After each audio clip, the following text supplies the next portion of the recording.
When you have a badass and villainous creature in your first film and decide to make him some kind of superhero in your next chapter, yeah, no, that doesn't work, Fox.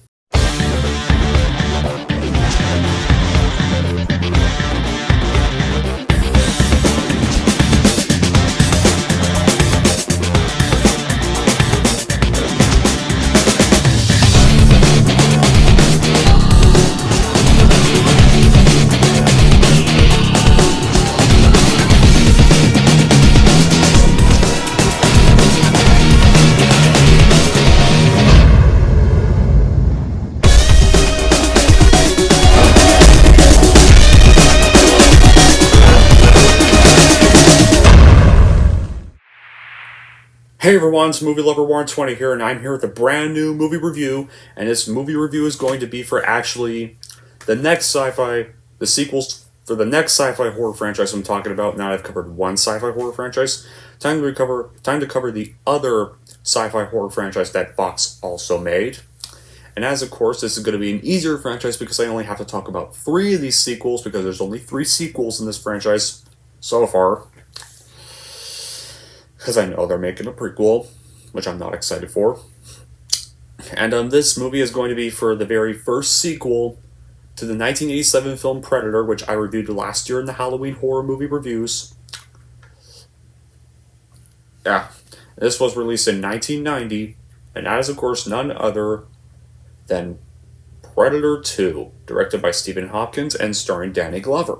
It was released in 1990. Yeah. This one actually, you know how the first one was set in a jungle? This one is set in a city this time. But before we get into details, let's get on with the plot.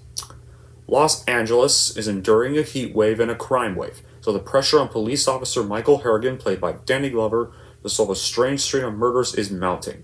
Harrigan thinks the culprit can be found among the warring gangs and drug cartels, but FBI Special Agent Peter Keyes, Gary Busey, knows the horrible truth. Their killer is a fearsome extraterrestrial, that's played by Kevin Peter Hall, with keen hunting abilities that include superior night vision and the power to make itself invisible. Yeah, that's pretty much the plot of this movie. Pretty much just the same as the first one, except in a different location. So when I first saw this movie at age 12, Predator was one of the first few horror movies I saw. I did used to like it a bit more than the first one at the time due to its more citywide approach, and it was pretty nice how this movie was set in a city instead of a jungle. But as I've gotten older over the years, my love for this movie has really died down a bit. And you want to know why? This movie really doesn't get the portrayal of the Predator creature right, per se.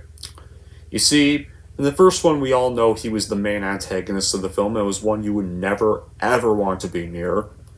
And as soon as you saw the Predator versal, you just want to run scared shitless. Here in the sequel, they basically make him some kind of anti-superhero that only kills scumbags who are armed now, for no reason. It's been a common trait for nearly all of the Predator sequels. And it's very annoying to me.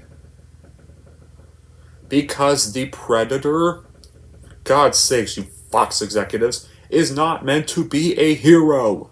At all. He was always, and always will be the villain, like he was meant to. Not to mention this movie is from Stephen Hopkins, aka the guy who directed probably the 3rd worst Elm Street movie, and Nightmare on Elm Street 5, The Dream Child, which is another big red flag for this sequel. However, that decision doesn't make the movie terrible, but it is quite weaker than its masterpiece predecessor for those reasons alone. Anyway, let's get on with the good qualities of this movie. The good qualities: while he may be no Arnold Schwarzenegger, Danny Glover's performance as Lieutenant Mike Harrigan is fantastic. But once again, not quite as legendary as Arnold Schwarzenegger's Dutch from last time. Speaking of that, the character Keith was originally going to be Dutch Schaffer from the first Predator film, once again played by Arnold. However, Schwarzenegger refused to reprise his role because he didn't like the idea of Dutch becoming a villain. Can't blame him for that one. Per se, because the Predator's supposed to be the villain, not him. takes the setting from a jungle to a city, which is, I guess, kind of interesting, even if it kind of ends up rehashing its predecessor a bit.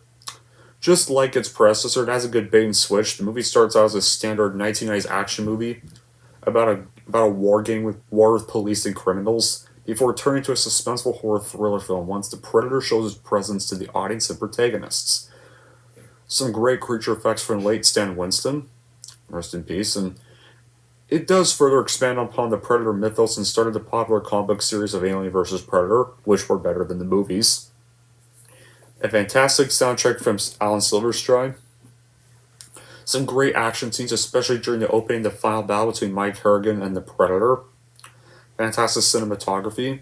Surprisingly good performances from the supporting cast, mostly from Gary Busey and the late Bill Paxton. The Predator's new weaponry is pretty creative. And the scene where the Predator brutally kills people on the train is awesome and terrifying. And I think it's probably the only scene in the movie where the Predator is not an anti-hero and actually kills innocents. So at least, despite being an anti-hero in most scenes, he's still kind of somewhat the villain, unlike AVP or the Predator 2018. In a way, which Predator 2018 I'm going to be reviewing too. Fuck off. Now, despite those good qualities, some bad qualities often make this the weakest of the original three Predator movies. That was until the infamous one from 2018 I pretend does not exist. But anyways, those bad qualities for me would be are that the movie, despite having a nice city setting, ends up being a rehash of its predecessor at times, just in a different location and different protagonist.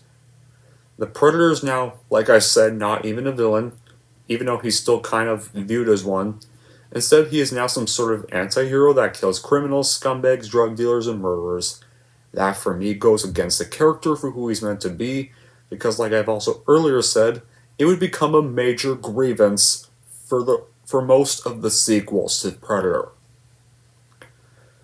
And the Xenomorph skull, while a great Easter egg, partially sets up the two bad Alien vs. Predator movies, as those came next after this movie, like 10 or 14 years later. Despite a nice performance from Bill Paxton, Jerry Lambert is probably the most annoying character in the whole movie, as he cracks an idiotic joke in nearly every scenario as soon as you meet him, and it really gets irritating fast. And when this movie was released in November 1990, it wasn't very well received. It was a box office bomb upon release and received a 30% Rotten score on Rotten Tomatoes. Due to this, it effectively killed the Predator franchise until 2004-2007 when the AVP movies got made, and then would never get properly restored again until Predators came in 2010, until it turned to shit again in 2018. So all in all, guys, this is just an okay sequel at best that just tries to be more dark, violent, meaner, dirtier, and feels like if Michael Bay or Rob Zombie directed a Predator movie, but it's much better than any movies from those hacks for sure. Well, Michael Bay's earlier movies are kind of good, and Rob Zombie did make two good movies, but when I mean hacks, I'm referring to the stuff they made after their achievements, or most of their bad films. So I guess my recommendation would be to just stream this movie on any device if you want to see it, but I would just go straight to Predators if you want to see the creatures done right. And here's how I'm going to rank Predator 2. I am going to give Predator 2 a 7 out of 10. And there we go. That wraps up my review for Predator 2.